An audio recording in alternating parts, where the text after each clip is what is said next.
कर्पूरगौरं करुणावतारं संसारसारं। ओम शिवाय, जय माता दी। पुनः स्वागत है आप सभी का।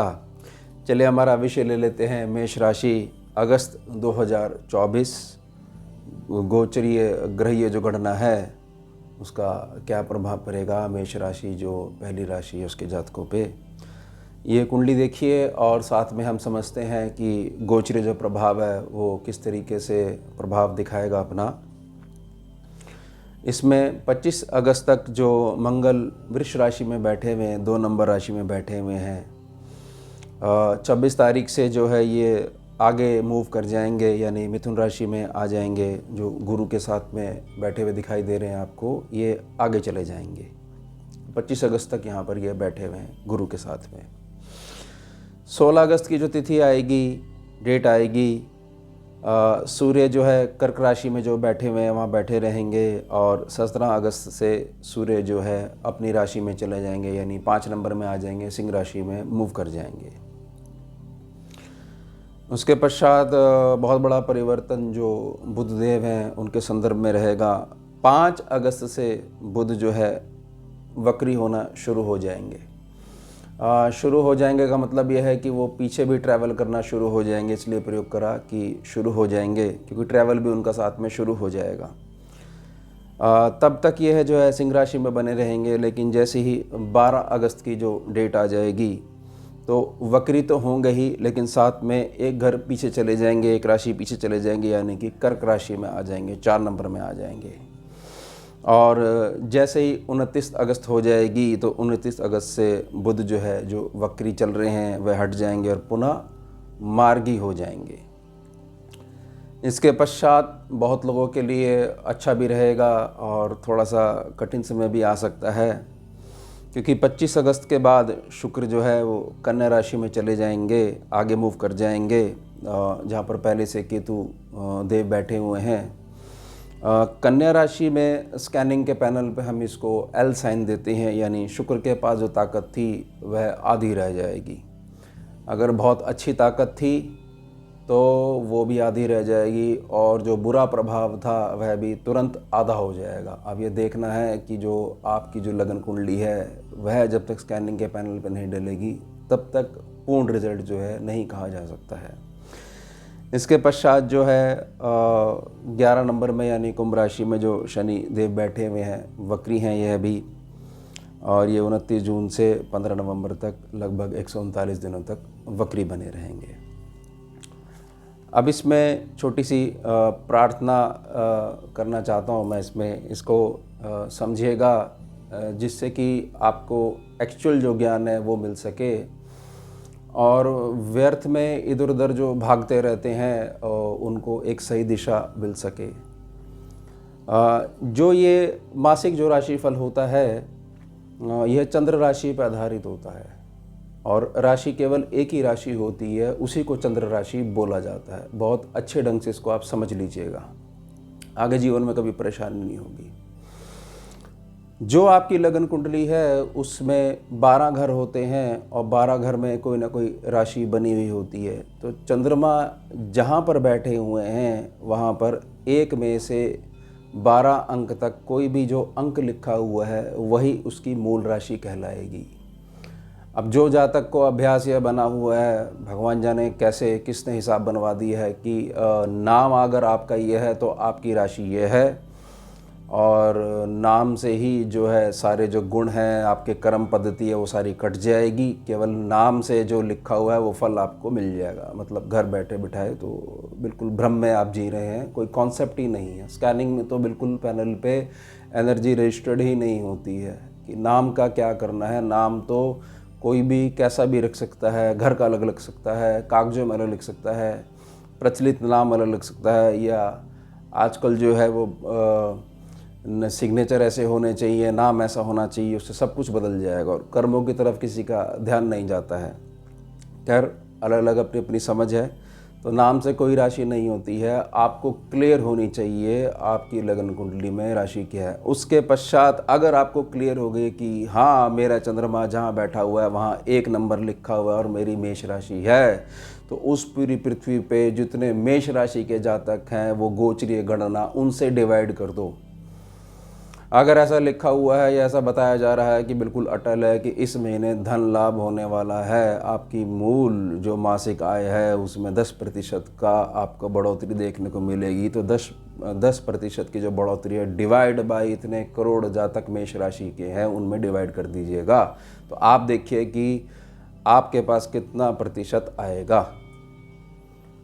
तो अब कॉन्सेप्ट क्या है? कॉन्सेप्ट ये है कि अगर आपकी लगन कुंडली का ज्ञान नहीं है आपको, तो बहुत ज़्यादा अधिक मदद, सार्थक मदद आपको जो मासिक राशिफल है उससे नहीं मिल सकती है। अगर उसकी गणना जो है आपको क्लियर है कि हाँ मेरी जो है लगन जो कुंडली है, या उसके अलावा जो भी डिविजनल चार्ट्स हैं जो मेरे पर्सनल हैं, क्योंकि वो तो मेरे पे ही काम करते हैं, और जो मासिक जो गोचरीय गणना से जो कुंडली बनाई जाती है, एक प्रकार से इसको समझा जाता है, वह सभी पे काम करेगी जितने भी मेष राशि वाले। तो ये प्रार्थना, इसको ध्यान रखिएगा। अब इसमें मूल समझिए कि विषय क्या बताया गया है। विषय बताया गया है कि मेष राशि के, चंद्र राशि के जो जातक हैं उनके जीवन में कुछ तो बड़ा होने वाला है। ये किस आधार पर कहा गया है इसको समझिएगा। इसमें देखिए कि जो मंगल जब आगे मूव करेंगे तो मंगल जैसे ही 3 नंबर में आ जाएंगे, तीसरे भाव में आ जाएंगे, बहुत ज़्यादा जहाँ पर आपको मेहनत करनी चाहिए थी वह मेहनत खुल के नहीं कर पा रहे थे, और सीधे तौर पर भाग्य की जो दृष्टि है उसके संपर्क में नहीं आ पा रहे थे किसी कारण से, तो जैसे ही मंगल आगे मूव करेंगे तो ये सीधे आप आ जाओगे। इसमें आप यह ज़रूर कह सकते हो कि दूसरे भाव से जब तीसरे भाव में मंगल जा रहा है तो थोड़ा सा डिस्कम्फर्ट हो सकता है, यह हो सकता है, लेकिन जो परिश्रम है वो बहुत ज़्यादा उत्तम रिजल्ट आपको दे के जाता है। यह सीख आपको आ जाएगी आजीवन हेतु, इसको बहुत अच्छे से समझ लीजिएगा। इसके पश्चात ये देखिए कि जो सूर्य जो 4 नंबर में बैठे हुए हैं, कर्क राशि में बैठे हुए हैं, जैसे ही ये आगे मूव करेंगे तो ये त्रिकोण भाव में पहुंच जाएंगे और ये अपनी ही स्वराशि में जो है विराजमान होकर बैठ जाएंगे। थोड़ा सा ध्यान क्या रखना है? थोड़ा सा ध्यान यह रखना है कि बुध जो है वो वक्री होना प्रारंभ हो जाएंगे और पीछे की तरफ मूव करेंगे, यानी कि पुनः सुख स्थान पर आ जाएंगे। यहाँ पर सिर्फ और सिर्फ यही ध्यान रखना है कि आपको अपनी वाणी बिल्कुल सीधी बनाकर रखनी है। व्यर्थ की जो फ्रस्ट्रेशन होती है उससे बचना है। थोड़ा सा बाहर निकलिए, एक्सरसाइज करिए, जो ऊर्जा दिमाग में बैठ जाती है उसको रिलीज़ करिए, बेजुबान जीव हैं उनका स्पर्श करिए, जिससे कि अतिरिक्त ऊर्जा जो परेशान करती है, ऐसा लगता है कि आगे कुछ नहीं होगा, वो उनके माध्यम से, उनकी सेवा के माध्यम से रिलीज़ हो जाए।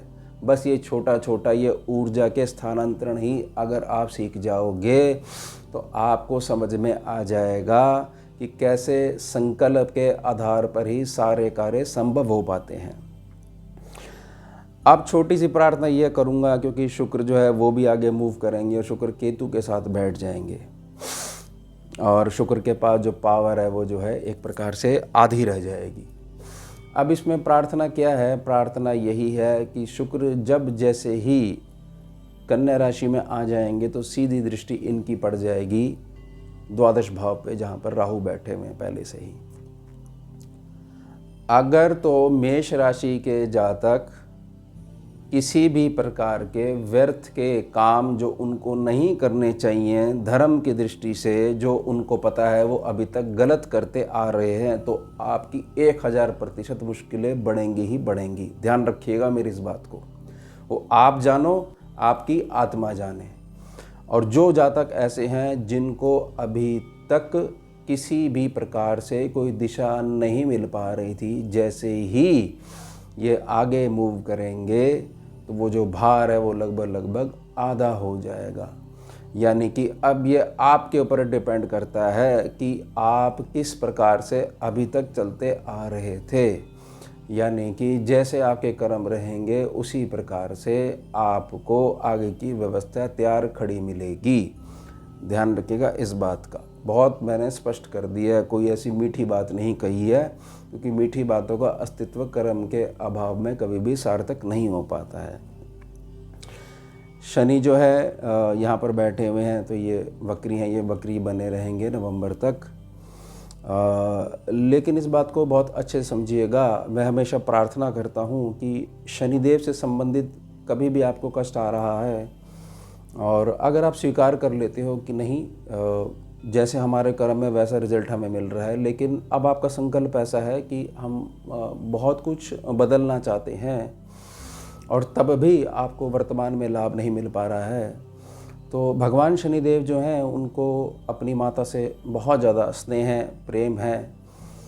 तो जो भी जातक इससे प्रभावित हैं, मेष राशि के, चंद्र राशि के जातक, तो उन्हें ओम छाया माता नमः की प्रार्थना जरूर माता के चरणों में करनी चाहिए।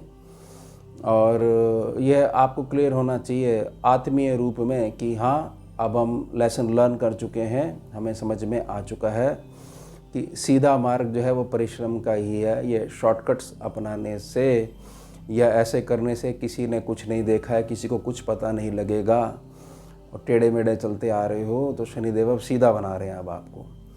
लेकिन आप प्रभावित हो गए थे थोड़ा सा दूसरों के कहने में, या समय ऐसा था, या प्रारब्ध आपका उस समय आ गया था, तो माता का आशीर्वाद अगर आपको मिल जाता है तो शनिदेव आप पे कृपा करेंगे। वो है आउट ऑफ द बॉक्स जाकर, मतलब कि अलग से आपके ऊपर कृपा करेंगे।